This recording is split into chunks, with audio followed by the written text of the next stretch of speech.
Okay. Alright. Okay. Alright. So, Kingsman The Secret Service was admittedly a surprise hit for most people. I, like many, found that it was an inventive, satirical yet loving take on the spy genre in just the right climate.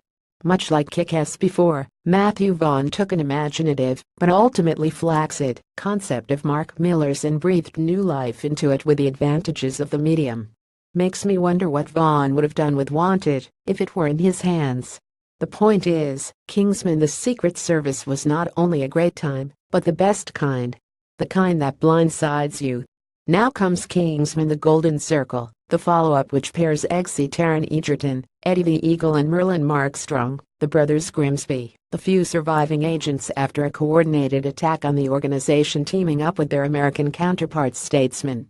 Equipped with alcoholic beverage name schemes and an archetypal cowboy arsenal, they take the fight to Poppy Julianne Moore, seventh son, who plans to spread disease throughout the world by means of her vast drug cartel. Meanwhile, a recovering Harry Hart Colin Firth, the King's Speech, who survived the events of the previous film, has to rehabilitate himself back into form. What immediately stuck out to me in this sequel is Eggsy.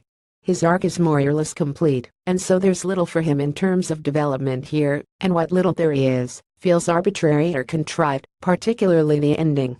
Egerton is still charismatic and a blast to watch, but there was a clear lack of effort to provide him with a conflict or obstacle comparable to the first film. Sure, there's the threat to the world and the safety of his girlfriend, but that's a given. I needed something more personal. If you want to go to the more superficial side of things, then fine. I love me some good action scenes. However, even in that respect, I feel like we've taken a few steps back. The choreography is just more of the same, nothing that stands out until the climax, and while the statesmen, whose ranks include Channing Tatum-Hale, Caesar and Halle Berry kidnap, could have clearly added some needed variation, given their different gimmicks and weapons, their involvement in the action is sparing at best. With that and the excessive runtime of 140 minutes, it gets tedious. There's nothing wrong with a little bloat in your action scenes, but you have to make the stakes in context of said action important. I don't feel as if Poppy is any more of a threat than Valentine was, even if Moore's performance was bubbly and sweet and uncanny.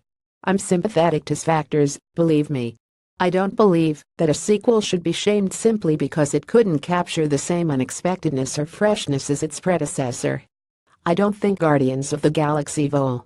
2 was able to, and yet I still felt like it was the superior film given the thematic content and more personal nature of its narrative.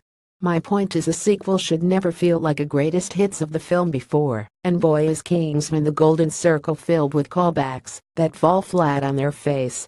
It's classic sequelitis, and given the talent behind the first, you would think they'd be smart enough to avoid the same traps they themselves were throwing a middle finger to last time.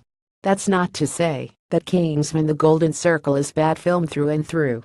It provides enough laughs and entertainment to keep your interest through a fair chunk of it, and I'll never not like principal players like Eggsy, Merlin, and Harry.